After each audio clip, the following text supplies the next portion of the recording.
Excellence, Monsieur l'ambassadeur, on a vu courir dans la presse une information concernant la maison des Ivoiriens des Ivoiriens de France. Les Ivoiriens disent qu'avec l'avènement du passeport biométrique, que vous pouvez peut-être ristourner ou bien retenir ne serait-ce que quelques centimes, 1 euro, qui à terme pourraient acheter leur maison. Qu'est-ce que vous en pensez? C'est une suggestion comme une autre. Et cela signifie que les Ivoiriens tiennent vraiment à avoir un réceptif dans lequel ils puissent se retrouver, faire des activités culturelles ou sociales liées à leur présence ici. Seulement, c'est quelque chose qui ne peut pas, tel que proposé, se faire pour différentes raisons. La première, c'est que depuis 1973, depuis que l'État a vendu la MESI, l'État a fait le choix de n'avoir comme bien immobilier ici que des biens pour des activités administratives, les chancelleries, etc.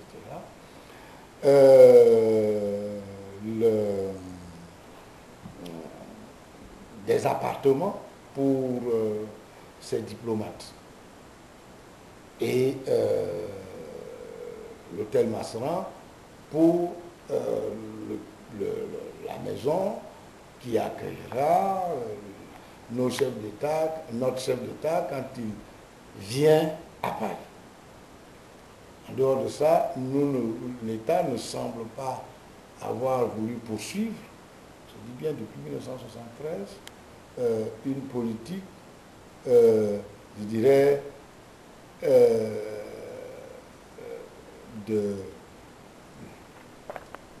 d'accompagnement de biens à vocation sociale.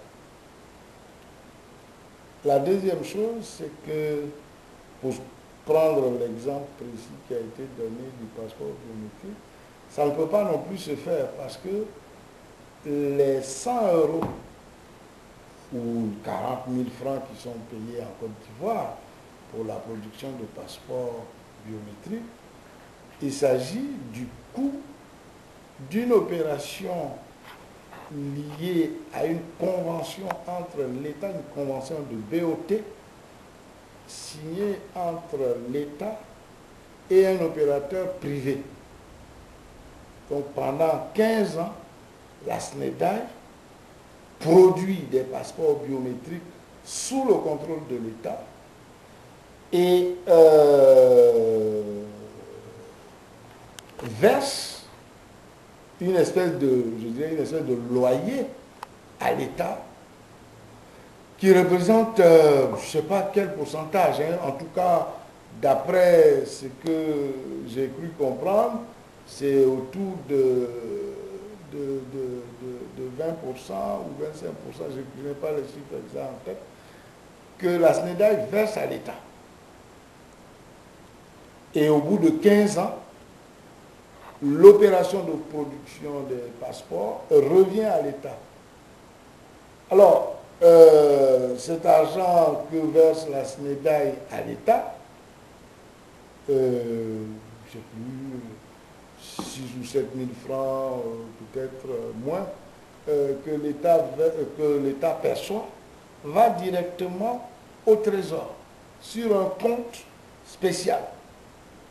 Donc ça, c'est exactement comme si la SNEDAI versait un loyer.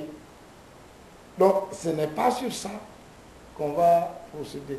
Deuxièmement, on ne peut pas, sauf s'il y a une autre convention, on ne peut pas apporter des amendements à ce BOT qui répond à des critères juridiques bien précis.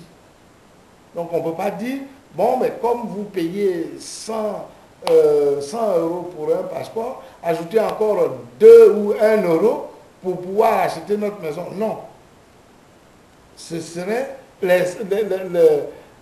l'argent que vous verseriez en plus irait à qui? À la SNEDAI ou à l'État? Non. Et comme les membres de la diaspora ne sont pas partie prenante dans la signature de la convention, on ne peut donc pas prendre cela. Juridiquement, c'est interdit. Et d'ailleurs, même dans le processus de bonne gouvernance, c'est des choses qu'il ne faut pas faire, il ne faut pas confondre les niveaux. La troisième raison, c'est que la diaspora doit pouvoir s'organiser elle-même en tant que société civile. Elle doit s'organiser en tant que société civile pour totalement avoir son autonomie et mener un certain nombre d'actions collectives. L'ambassade ne peut que encourager en ce sens-là. D'abord parce qu'il s'agit de la société civile. Et dès lors qu'on parle de société civile, on parle d'organisation non gouvernementale. Si l'État, à travers l'ambassade, s'implique tôt, on n'a plus ici d'organisation non gouvernementale, on a des organisations gouvernementales. Voilà. Donc, il faut que nos compatriotes de la diaspora, dont je sais leur engagement dans cette affaire-là, puissent se mettre ensemble à travers leurs associations, une fédération d'associations que eux-mêmes initieraient et conduiraient.